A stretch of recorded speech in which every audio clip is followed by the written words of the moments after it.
ایک سالک جو ابتدائی طور پر سلوک کے راستہ طے کرنا چاہ رہا ہے یا ریاضت کرنا چاہ رہا ہے یا عملیات کی فیلڈ سے وابستہ ہونے والا ایک شخص، اس کو سب سے پہلا وظیفہ کون سا کرنا چاہیے؟ استغفار کا مطلب کیا ہے، اس کی فضیلت کیا ہے، اس کے احکام کیا ہے، استغفار کس طرح سے کیا جائے، اپنے نام کے عادات کے مطابق کس طرح سے کیا جائے۔ اللہ تبارک و تعالیٰ سب سے زیادہ جس چیز کو پسند فرماتا نا وہ ہے استغفار۔ جس نے استغفار کو اپنے اوپر لازم کر لیا، اللہ پاک اس کی ہر پریشانی کو دور فرما دے۔ ایسی جگہ سے اللہ رزق دیتا ہے جہاں اس کا گمان بھی نہیں جاتا۔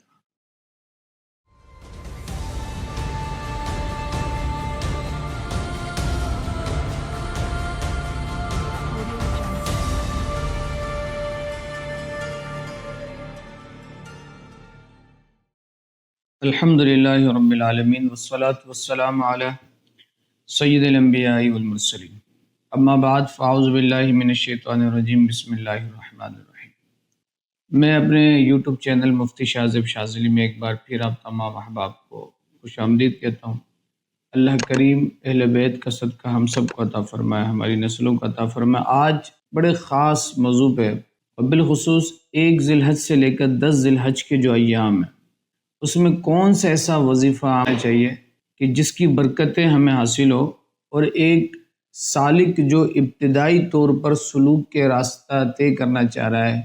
یا ریاضت کرنا چاہ رہا ہے یا عملیات کی فیلڈ سے وابستہ ہونے والا ایک شخص، اس کو سب سے پہلا وظیفہ کون سا کرنا چاہیے، سب سے پہلا عمل اس کو کون سا کرنا چاہیے۔ آج انشاءاللہ ان تمام امور پر بات کریں گے، اور بالخصوص آج جو ہماری گفتگو ہے وہ ہے استغفار۔ استغفار کا مطلب کیا ہے، اس کی فضیلت کیا ہے، اس کے احکام کیا ہے، اور استغفار کس طرح سے کیا جائے، اپنے نام کے عادات کے مطابق کس طرح سے کیا جائے۔ انشاءاللہ ان تمام امور پر ہم گفتگو کریں گے۔ یہ بات یاد رکھیے گا کہ استغفار جو ہے وہ باب استفعال سے ہے۔ استنصر یستنصر استنصارا فهو مستنصر۔ باب استفعال کی خاصیت یہی ہے کہ یہ چاہت پہ دلالت کرتا ہے، یعنی یہ کسی چیز کی چاہت چاہتا ہے، کسی چیز کا ہو جانا۔ تو استغفار کا مطلب یہی ہے کہ اپنے گناہوں سے معافی رب کی بارگاہ میں طلب کرنا، اپنے گناہوں کی معافی طلب کرنا، یہ ہے استغفار۔ توبہ اور استغفار بعض کے نزدیک دونوں کے ایک ہی معنی ہے، بعض کہتے ہیں کہ نہیں، توبہ اس سے سپرلیٹو ڈگری ہے۔ استغفار صرف معافی طلب کرنا ہے، توبہ ندامت اور یقین کے گناہوں سے ترک کے ساتھ کرنا ہے۔ پھر توبہ کے متعلق اللہ نے بھی فرمایا کہ جب ومن تاب الی اللہ توبۃ نصوحا، جب بندہ توبہ نصوح کرتا ہے تو اللہ فرماتا فاولئک یبدل اللہ سیئات حسنات، اللہ جو ہے پھر اس کے گناہوں کو چینج فرما دیتا ہے نیکیوں سے۔ اچھا، یہ بات یاد رکھیے گا کہ اللہ تبارک و تعالیٰ کو استغفار بہت پسند ہے۔ اللہ تبارک و تعالیٰ سب سے زیادہ جس چیز کو پسند فرماتا نا وہ ہے استغفار۔ وہ چاہتا ہے کہ اس کے بندے اس کی بارگاہ میں عجز و انکساری کے ساتھ اپنے ہر گناہ پر، اور گناہ نہ ہو تب بھی ندامت میں رہے۔ کیوں؟ کیونکہ اس کو وہ نیک بندے پسند نہیں ہیں جو اپنے نیکی کے گھمنڈ میں جیتے رہے، بلکہ اس کے نزدیک وہ گناہگار بہتر ہیں جن سے گناہ ہو جائے لیکن پھر وہ اپنے رب کی بارگاہ میں سجود ہو جائیں اور اللہ کی بارگاہ میں عرض کریں مولا تو ہے نا میں معاف کرنے والا، تو ہے نا میں معاف کرنے والا۔ آپ دیکھیں نا اللہ تبارک و تعالیٰ قرآن میں کیا فرماتا ہے، وَيَا قَوْمِ اسْتَغْفِرُوا۔ آج ہم کہتے ہیں نا کہ یار کوئی ایسا عمل ہو جس عمل کو اپناتے کے ساتھ رزق کے دروازے ہمارے لیے کھل جائیں، آسانیوں کے دروازے کھل جائیں، رحمتوں کے دروازے کھل جائیں، برکتوں کے دروازے کھل جائیں، خوشحالیاں آ جائیں، زندگی میں بھی سکون حاصل ہو، آخرت میں بھی سکون حاصل ہو۔ میں آپ کے سامنے وہ عمل پیش کرنے لگا ہوں جو ہر بندے کے لیے، چاہے بچہ ہو، بچی ہو، بڑا ہو، بڑی ہو، مرد ہو، عورت ہو، عالم ہو، جاہل ہو، سب کے لیے بہترین عمل ہے۔ اگر اس کو ہم نے اختیار کر لیا اور اس کو اپنا لیا تو اس کے بڑا کمال حاصل ہوگا۔ اب دیکھیں اللہ قرآن کے اندر کیا فرماتا ہے، وَيَا قَوْمِ اسْتَغْفِرُوا رَبَّكُمْ ثُمَّ تُوبُوا إِلَى اللَّهِ ثُمَّ تُوبُوا إِلَيْهِ يُرْسِلِ السَّمَاءَ عَلَيْكُمْ مِدْرَارًا وَيَزِدْكُمْ قُوَّةً إِلَىٰ قُوَّتِكُمْ وَلَا تَتَوَلَّوْا مُجْرِمِينَ۔ اللہ نے کیا فرمایا؟ فرمایا لوگو تم اپنے رب سے بخشش طلب کرو، معافی طلب کرو، پھر اس کے صدق جانب سے اس کی طرف رجوع کرو، ثم توبوا، پھر ہوگا کیا؟ یرسل السماء علیکم مدرارا، وہ آسمان سے تم پر بارشوں کا نزول فرمائے گا، نعمتوں کا نزول فرمائے گا، وَيَزِدْكُمْ قُوَّةً إِلَىٰ قُوَّتِكُمْ، اور تمہاری قوت کو اور زیادہ کر دے گا، تمہاری طاقت جتنی اس سے اور زیادہ بڑھا دے گا۔ آپ دیکھیں نا اللہ قرآن کے اندر کیا ارشاد فرما رہا ہے، فرما رہا وَلَوْ أَنَّهُمْ إِذْ ظَلَمُوا أَنفُسَهُمْ، اے محبوب اگر یہ لوگ اپنی جانوں پہ ظلم کر لے، سب سے بہترین استغفار کون ہے جو ہمارے لیے کریں؟ وہ میرے مصطفیٰ کی ذات طیبہ ہے کہ حضور ہمارے لیے اللہ کی بارگاہ میں استغفار طلب کریں، اور یہ اللہ حکم دے رہا ہے۔ آج کچھ احباب ہیں نا، جو کچھ لوگوں کی سوچ یہ ہو گئی ہے، اور یہ گھٹیا اور گندی اور غلط سوچ ہے، دین سے دوری کے سبب یہ سوچ ہے، وہ یہ سمجھتے ہیں کہ روضہ رسول اللہ پر حاضر ہونا ہی شرک ہے، یا روضہ رسول اللہ پر جا کر بندہ گریہ ازاری کرے، روئے دھوئے، حضور کی بارگاہ میں اپنا درد دل پیش کرے، تو یہ شرک اور بدعت سمجھ رہے ہوتا ہے۔ حالانکہ رب نے قرآن کے اندر ارشاد فرمایا وَلَوْ أَنَّهُمْ إِذْ ظَلَمُوا أَنفُسَهُمْ جَاءُوكَ فَاسْتَغْفَرُوا اللَّهَ، اگر تم اپنی جانوں پہ ظلم کر لو تو تم حضور کی بارگاہ میں آ جاؤ، آقا علیہ الصلوۃ والسلام کی بارگاہ میں آؤ، تو پھر ہوگا کیا؟ فَاسْتَغْفَرُوا اللَّهَ وَاسْتَغْفَرَ لَهُمُ الرَّسُولُ، جب رسول تمہارے لیے اللہ کی بارگاہ میں استغفار کریں گے، معافی کے طلبگار ہوں گے اللہ کی بارگاہ میں، تو اللہ فرما رہا ہے پھر ہم تمہیں نہیں دیکھیں گے، بلکہ اپنے سونے محبوب کے دست مبارک کے صدقے، سونے محبوب کے چہرے انور کے صدقے ہوگا کیا؟ اللہ فرماتا ہے لَوَجَدُوا اللَّهَ تَوَّابًا رَحِيمًا، تم اللہ کو توبہ قبول کرنے والا بھی پاؤ گے اور رحم کرنے والا بھی پاؤ گے۔ کتنے کمال کی بات ہے کہ توبہ قبول کرنے والا بھی پاؤ گے اللہ کو، اور اللہ کی بارگاہ میں رحم والا بھی پاؤ گے کہ رب تم پر رحمتوں کا نزول فرمائے۔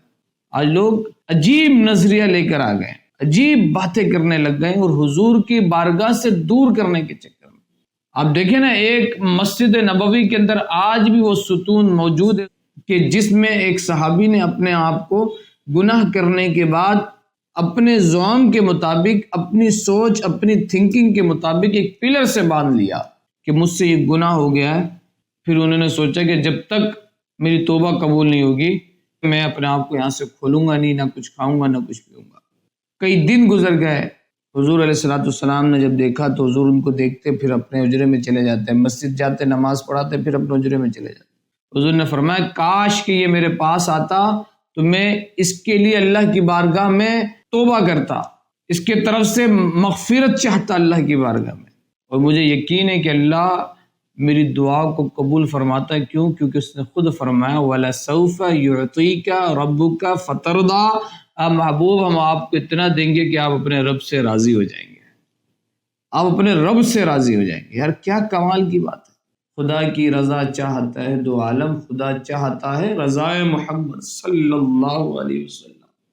تو حضور نے فرمایا کہ اگر یہ صحابی میرے پاس آتے نا تو میں خود ان کے لیے عرض کرتا اللہ کی بارگاہ میں، تو اللہ ان کی توبہ کو قبول فرماتا۔ لیکن اب یہ نہیں ہے، تو اب یہ جانے اور ان کا رب جانے، اب ان کا اور ان کے رب کا معاملہ ہے، یہ جانے ان کا رب جانے۔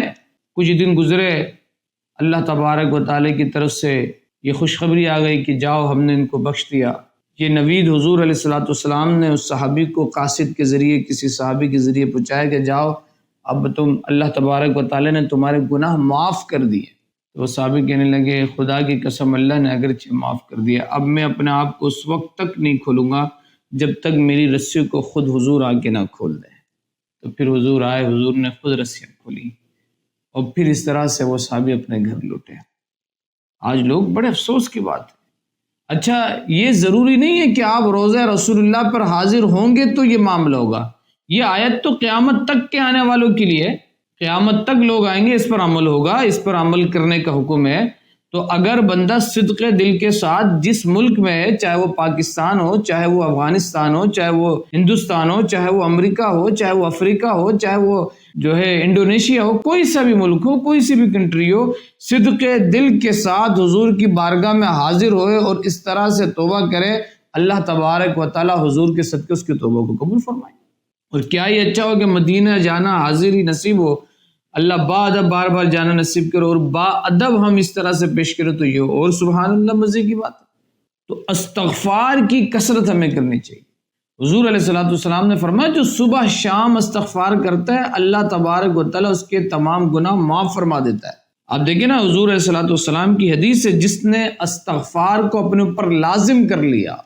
استغفار کو اپنے اوپر لازم کر لیا۔ استغفار کئی اقسام کے، استغفر اللہ العظیم واتوب الیہ یہ بھی ہے، استغفر اللہ الذی لا الہ الا هو واتوب الیہ یہ بھی ہے، صرف استغفر اللہ العظیم استغفر اللہ العظیم یہ بھی ہے، اور اگر نہیں تو صرف یہ بھی کیا پڑھا جا سکتا ہے استغفر اللہ استغفر اللہ استغفر اللہ استغفر اللہ۔ حضور نے فرمایا کہ جس نے اپنے اوپر استغفار کو لازم کر لیا اللہ پاک اس کی ہر پریشانی کو دور فرما دے گا۔ آج ہم چاہتے ہیں نا یار کہ ہماری پریشانیاں دور ہو جائیں، ہماری مشکلات حل ہو جائیں، ہم ٹینشن کی زندگی سے نجات حاصل کر لیں، تو یار میرے اور آپ کے مصطفیٰ صلی اللہ علیہ وسلم ارشاد فرما رہے ہیں کہ جو اپنے اوپر استغفار کو لازم کر لیتا ہے، حضور علیہ الصلوۃ والسلام نے فرمایا کہ اللہ اس کی ہر پریشانی دور فرما دیتا ہے اور ہر تنگی سے اس سے راحت عطا فرماتا ہے، ہر تنگی سے اللہ اس کو نکال دیتا ہے، اور اسے ایسی جگہ سے اللہ رزق دیتا ہے، ایسی جگہ سے اللہ رزق دیتا ہے جہاں اس کا گمان بھی نہیں جاتا، جہاں اس کا گمان بھی نہیں جاتا۔ میں بھی آپ کے سامنے استغفار کے ایک خاص حیرت انگیز اور خفیہ عمل آپ کے سامنے پیش کروں گا کہ جس کی بڑی برکت ہے اور آزمودہ رہا ہے، الحمدللہ آزمودہ رہا ہے، اور میرا یہ طریقہ ہے کار ہے کہ جو لوگ مجھ سے سلوک کے راستے پہ وابستہ ہوتے ہیں تو میں سب سے پہلے انہیں جو چلا کراتا ہوں، جو ریاضت جس چیز پہ لگاتا ہوں وہ ہے استغفار، وہ ہے یہ استغفار، اور میں انہیں اسی کام پہ لگاتا ہوں کہ وہ استغفار کی کثرت کریں، استغفار کی کثرت۔ حضرت سیدنا حسن بصری رحمۃ اللہ تعالیٰ آپ دیکھ لیں، ہمارے جتنے بھی بزرگ گزرے نا تقریباً بزرگوں کا یہ مشاغل اور یہ معمول رہا ہے، چاہے وہ شیخ عبد القادر جیلانی رضی اللہ تعالیٰ عنہ ہو، چاہے وہ سیدنا خواجہ غریب نواز ہو، چاہے وہ سیدنا خواجہ حسن بصری ہو، چاہے وہ سیدنا خواجہ نقشبند ہو، چاہے وہ سیدنا میر ابو العلا ہو، ان کا معمول یہ رہا ہے کہ یہ اپنے مریدوں اور سالکوں کو سب سے پہلے جس ذکر کی تربیت کرتے نا وہ یا تو بسم اللہ ہوتا یا تو استغفر اللہ ہوتا، اس کے بعد دیگر اذکار کی طرف لگاتے۔ حضرت سیدنا حسن بصری رحمۃ اللہ تعالی علیہ آپ کے پاس ایک شخص آیا، حضرت سیدنا حسن بصری رحمۃ اللہ تعالی آپ کے پاس ایک شخص آیا، اس نے خشک سالی کی شکایت کی، خشک سالی کی کہ خشک سالی بہت ہو چکی ہے، بارش نہیں ہے، گندم سوکھ رہا ہے، جو زراعت ہماری سوکھ رہی ہے، جانور ہمارے سوکھ رہے ہیں، پانی نہیں ہے۔ تو آپ رضی اللہ تعالیٰ عنہ نے اس سے فرمایا کہ استغفار کرو، استغفار کی کثرت، استغفر اللہ استغفر اللہ استغفر اللہ کی کثرت۔ دوسرا شخص آیا، اس نے تنگ دستی کی شکایت کی، پہلے نے خشک سالی کی شکایت کی، دوسرے نے تنگ دستی کی شکایت کی، تو آپ نے اس کو بھی حکم فرمایا کہ تم استغفار کی کثرت کرو، کیا کرو؟ استغفار کی کثرت کرو۔ تیسرا شخص آیا، اس نے اولاد نہ ہونے کی شکایت کی کہ حضور اولاد نہیں ہے، بے اولادی کا معاملہ ہے، تو آپ نے فرمایا کہ بھئی استغفار کی کثرت کرو۔ چوتھا شخص آیا، اس نے اپنے زمین کی پیداوار کم ہونے کی شکایت کی کہ حضور اس کے لیے کچھ کرم کریں، تو آپ نے اس سے بھی یہی حکم فرمایا کہ آپ استغفار کی کثرت کریں۔ تو حضرت ربیع بن صبیح رحمۃ اللہ تعالی علیہ وہ بھی حاضر تھے، آپ نے عرض کیا، آپ کے پاس چند لوگ آئے اور انہوں نے مختلف قسم کی پریشانیاں، مختلف حاجتیں، مختلف شکایتیں کی، آپ نے سب کو ایک ہی جواب دیا۔ ایک آیا خشک سالی کی اس نے شکایت کی، آپ نے اس کو بھی وہی جواب دیا۔ ایک آیا اس نے تنگ دستی کی شکایت کی، آپ نے اس کو بھی ایک ہی جواب دیا۔ ایک آیا اس نے بے اولادی کی شکایت کی، آپ نے اس کو بھی سیم جواب دیا۔ ایک آیا اس نے اپنے زمین کے پیداوار کے کم ہونے کی شکایت کی، آپ نے اس کو بھی سیم جواب دیا، چاروں کو ایک جیسا جواب۔ تو آپ نے فرمایا کہ بات دراصل یہ کہ میرے سامنے قرآن کی وہ آیت موجود ہے کہ اللہ فرماتا ہے فَقُلْتُ اسْتَغْفِرُوا رَبَّكُمْ إِنَّهُ كَانَ غَفَّارًا يُرْسِلِ السَّمَاءَ عَلَيْكُمْ مِدْرَارًا وَيُمْدِدْكُمْ بِأَمْوَالٍ وَبَنِينَ وَيَجْعَلْ لَكُمْ جَنَّاتٍ وَيَجْعَلْ لَكُمْ أَنْهَارًا۔ اللہ قرآن کے اندر ارشاد فرماتا ہے کہ استغفار کی کثرت کرو کیونکہ وہی بخشنے والا ہے، استغفار کی کثرت کرو کیونکہ یرسل السماء، وہی بارشیں برسانے والا ہے، استغفار کی کثرت کرو، وَيُمْدِدْكُمْ بِأَمْوَالٍ، وہی تمہاری مدد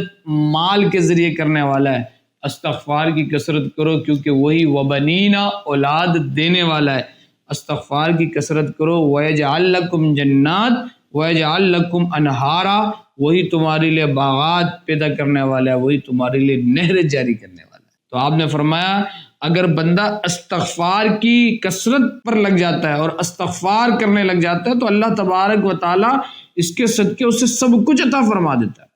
سب کچھ عطا فرما دیتا ہے، اسے کسی چیز کی پھر کمی نہیں رہتی۔ یہ استغفار کی برکت ہے، استغفار کی کثرت ہے۔ اور رب اپنے بندے سے بڑا پیار کرتا ہے جب بندہ اس کے سامنے عاجز و انکساری کے ساتھ جڑتا ہے، اس کے بارگاہ میں اپنے آپ کو پیش کرتا ہے تو اللہ اس کو معاف فرماتا ہے۔ ایک عمل میں آپ کے سامنے پیش کرتا ہوں کہ کوشش یہ کریں کہ 1 ذی الحج سے 10 ذی الحج تک، 1 ذی الحج سے 10 ذی الحج تک آپ روزانہ 7700 مرتبہ استغفار پڑھیں۔ استغفر اللہ استغفر اللہ استغفر اللہ استغفر اللہ استغفر اللہ، 7700 مرتبہ 1 ذی الحج سے 10 ذی الحج تک پڑھیں۔ یہ عمل آپ کریں، اور پھر 10 ذی الحج کو اگر آپ قربانی کر رہے ہیں تو پھر 77 مرتبہ استغفر اللہ پڑھ کر پھر جو چھری ہے اس پہ دم کر لیں، اور پھر جو ذبح کے جو دعائیں ہیں وہ تو لازمی سی پڑھنی ہے، بسم اللہ اللہ اکبر تو لازمی پڑھنا ہے۔ اس کے بعد اپنے ہاتھوں سے اپنے جانور کو ذبح کریں، اپنے ہاتھوں سے اپنے جانور کو ذبح، یہ خاص عمل ہے۔ 77 مرتبہ پڑھ کے پھر اس کے بعد روزانہ کی بنیاد پر 1000 مرتبہ اس کو استغفار کو جاری رکھیں۔ اچھا کچھ لوگ ہوتے ہیں نا کہ چاہتے ہیں کہ حضرت میرا یہ مسئلہ بہت خطرناک مسئلہ ہے، پہاڑ جیسا مسئلہ ہے، یہ بڑی پریشانی ہے، گھر نہیں مل رہا، میری یا جاب نہیں لگ رہی، یا میرا یہ ویزا نہیں لگ رہا۔ میں ان سے کہتا ہوں کہ آپ کوشش یہ کریں کہ 40 دن میں 1.25 لاکھ مرتبہ، 40 دن میں 1.25 لاکھ مرتبہ استغفر اللہ کی تسبیح پڑھیں۔ آپ روزانہ 3125 مرتبہ پڑھیں گے تو یہ 40 دن میں 1.25 لاکھ یعنی 1,25,000۔ تو آپ 40 دن میں 1.25 لاکھ مرتبہ پڑھیں، جو آپ کا مسئلہ ہے جو بھی ہے، اس نیت کے ساتھ اس کو پڑھیں تو انشاءاللہ آپ دیکھیے گا کہ 40واں دن ہوگا کہ اللہ تبارک و تعالیٰ آپ کے مسئلہ حل فرما دے گا۔ اور اس کے بعد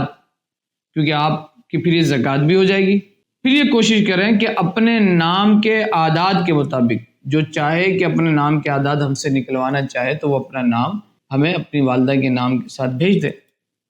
تو انشاءاللہ ہم اس کو بتا دیں گے کہ اس کے نام کی کیا عدد بنتے ہیں۔ تو پھر اپنے معمول میں جو ہے وہ اپنے نام کے عدد کے مطابق اس کو اپنے ورد میں رکھیں، اور جو ایسے ہی اس کو ورد میں رکھنا چاہتے ہیں ان کو چاہیے کہ وہ روزانے کی بنیاد میں 1200 مرتبہ روزانے کی بنیاد میں استغفار کو آپ ورد میں رکھیں۔ آپ دیکھیں دنیا کی ہر نعمت آپ کے قدموں میں، دنیا ادھر سے ادھر ہو جائے، آپ لالچ کی بنیاد پہ نہ پڑھیں، آپ نعمتوں کی لالچ میں یا اس کے لیے نہیں، بس آپ اللہ کے لیے یار استغفر اللہ استغفر اللہ استغفر اللہ، اللہ کی رضا کے لیے پڑھیں، اللہ سے معافی کے طلبگار ہونے کی نیت سے پڑھیں، اپنے آپ کو اپنے رب کی بارگاہ میں پیش کرنے کی نیت سے پڑھیں، پھر آپ دیکھیں اس کا کمال کیا ہوتا ہے۔ اور 16 کا جو نقش بنتا ہے، انشاءاللہ یہ تعویذ اگر کوئی لینا چاہے وہ ہم سے لے سکتا ہے، وہ منگوا سکتا ہے۔ تو پھر 16 کے 15 کا جو نقش ہوتا ہے، 15 کے نقش میں استغفار کی جو تسبیح پڑھی جاتی ہے اور پھر استغفار لکھا جاتا ہے، پھر اس پر عمل کر کے یہ بندہ اپنے پاس رکھے، انشاءاللہ ہر وقت اس کا قلب اپنے رب کی بارگاہ میں جھکا رہے گا، سر تسلیم خم رہے گا، اور اللہ تبارک و تعالیٰ کے قرب کا اس کو ایک خاص، آپ یہ سمجھے کہ ایک خاص تعلق پیدا ہوگا کہ اس کا قلب جو ہے دنیا سے بیزار ہو کے رب کی طرف جھکا رہے گا، رب کی طرف جھکا۔ تو اگر آپ چاہیں تو واٹس ایپ نمبر پہ ہم سے رابطہ کر کے یہ آپ نقش منگوا سکتے ہیں ہم سے۔ تو یہ جو میں نے اعمال آپ کے سامنے بیان کیے نا، آپ چاہیں تو پوری استغفار پڑھ لیں، استغفر اللہ العظیم واتوب الیہ، آپ چاہیں تو استغفر اللہ الذی لا الہ الا هو الحی القیوم واتوب الیہ، آپ چاہیں تو صرف استغفر اللہ استغفر اللہ استغفر اللہ یہ آپ پڑھیں، اور خوش دلی کے ساتھ پڑھیں، اس یقین کے ساتھ پڑھیں کہ آپ کا رب آپ سے بڑا پیار کرتا ہے، وہ رب 70 ماؤں سے زیادہ ہم سے پیار کرتا ہے، وہ رب گناہ کرنے کے باوجود ہم سے کیا کہتا ہے، یا ایھا الانسان ما غرک بربک الکریم، اے انسان تجھے اپنے کریم رب سے کس نے دھوکے میں ڈالا۔ اللہ، کیا کمال کی بات ہے آپ کی، بندہ گناہ کر کے اس کو ناراض کر کے اس کو پیٹ دکھا کے جا رہا ہے، لیکن وہ رب کیا کہہ رہا ہے، یا ایھا الانسان، اے انسان، ما غرک بربک الکریم، تجھے کس نے دھوکے میں ڈالا اپنے کریم رب سے۔ یہاں پر وہ اس صفت کا استعمال نہیں کر رہا جو اس کی قہریت پہ دلالت کرتا ہو، جو اس کے غضب پر دلالت کرتا ہو، جو اس کے غصے پہ دلالت کرتا ہو۔ ہماری کوئی مخالفت کرے نا، ہماری کوئی بات نہ مانے، ہمارا کوئی نوکر ہو یا ہم سے کوئی سیلری پیڈ پرسن ہو اور وہ ہماری بات نہ مانے اور وہ ہمیں چھوڑ کے جا رہا ہو یا خلاف ورزی کا کام کر رہا ہو، تو ہم فرماتے ہو بھائی تیری ہمت کیسے ہو یہ کرنے کی، سیلری کاٹ دوں گا، تجھے باہر نکال دوں گا۔ وہ مالک کل عالم جس کا ہے، سارا اختیار جس کا ہے، جو کن کہے تو ہو جائے، اس کا بندہ اس کو پیٹ دکھا کے جا رہا ہے، وہ یہ نہیں کہہ رہا یا ایھا الانسان ما غرک بربک الجبار بربک القہار، وہ کہہ رہا ہے بربک الکریم، اے ہائے بربک الکریم، اے انسان تجھے اپنے کریم رب سے کس نے دھوکے میں ڈالا۔ یار کتنا پیار کرتا ہے وہ رب ہم سے، کتنا پیار کرتا ہے، سوچ ہے ہماری، اور ہم اس رب کو ناراض کرنے میں لگے، ہم اس رب سے لا تعلقی ہم نے کی، ہم اس رب کی معرفت نہیں حاصل کر رہے، ہم اس رب کا قرب نہیں چاہ رہے۔ آپ دیکھیں نا، ایک صحابی حضور علیہ الصلوۃ والسلام کی بارگاہ میں حاضر ہوئے، دیہاتی صحابی تھے، حضور کی بارگاہ میں حاضر ہوئے اور کہنے لگے یا رسول اللہ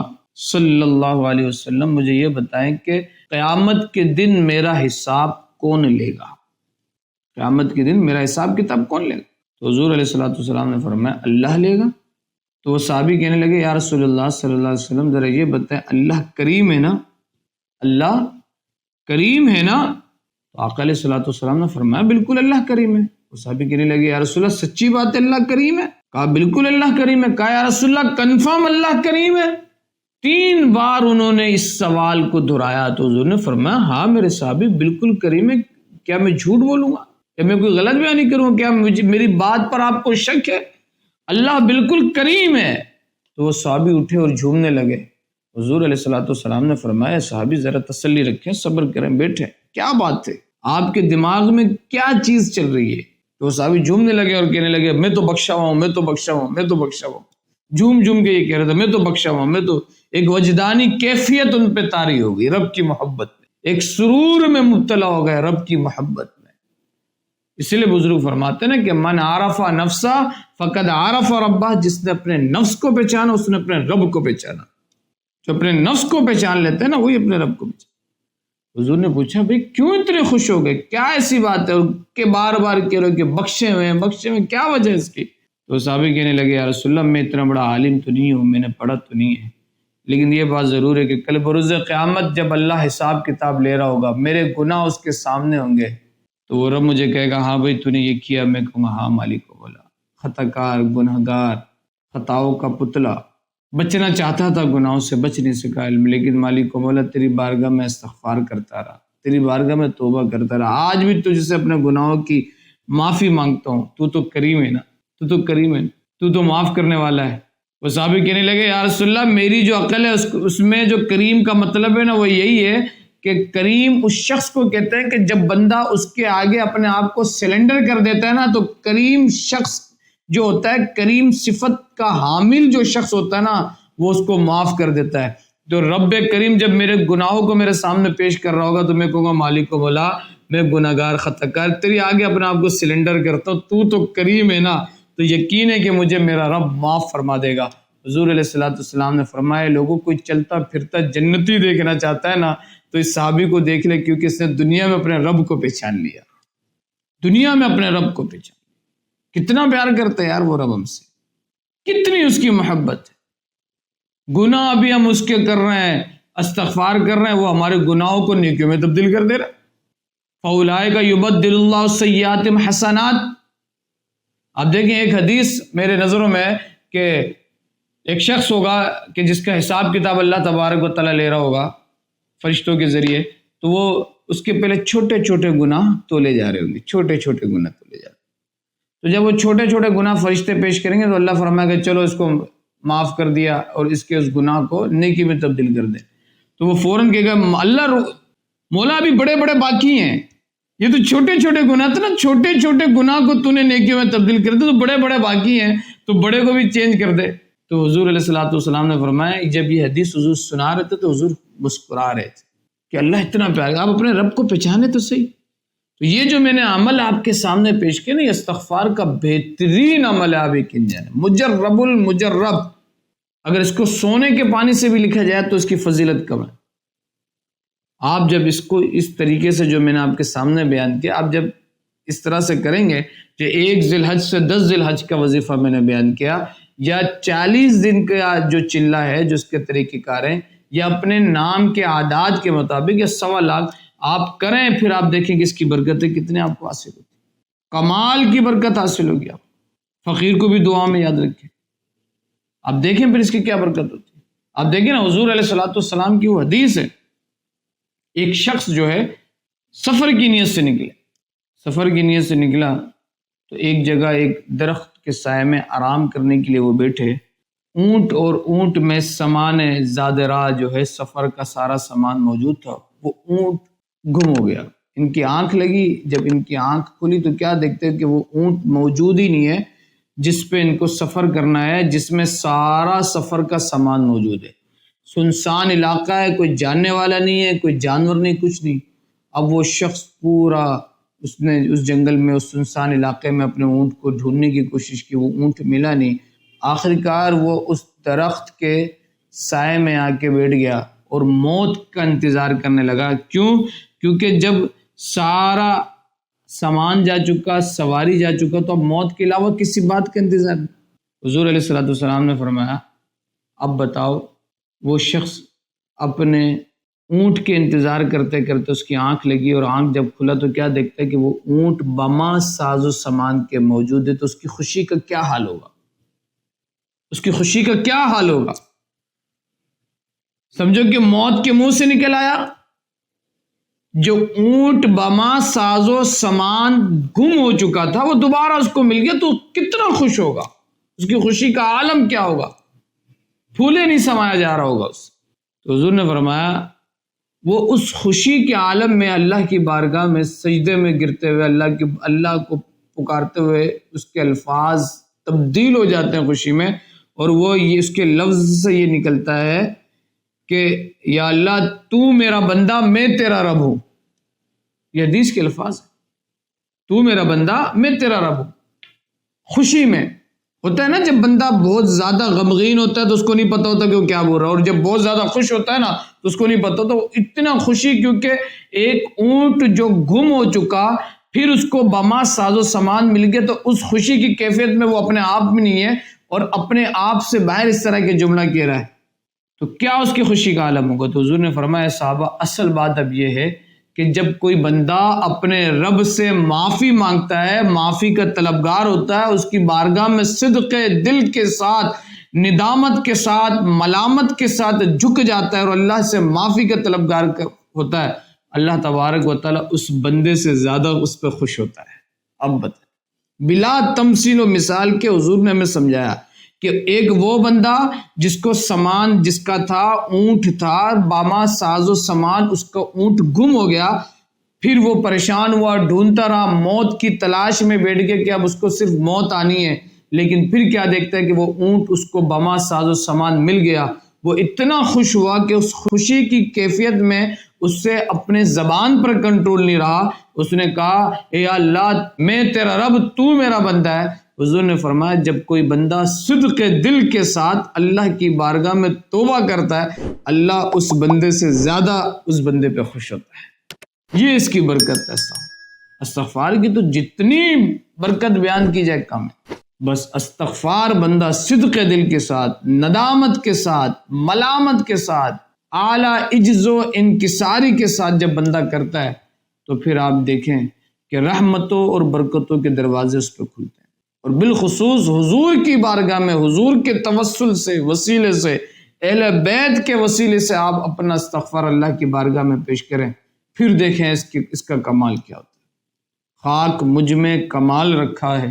مصطفیٰ نے سنبھال رکھا ہے، میرے عیبوں پہ ڈال کر پردہ، مجھ کو اچھوں پہ ڈال رکھا ہے۔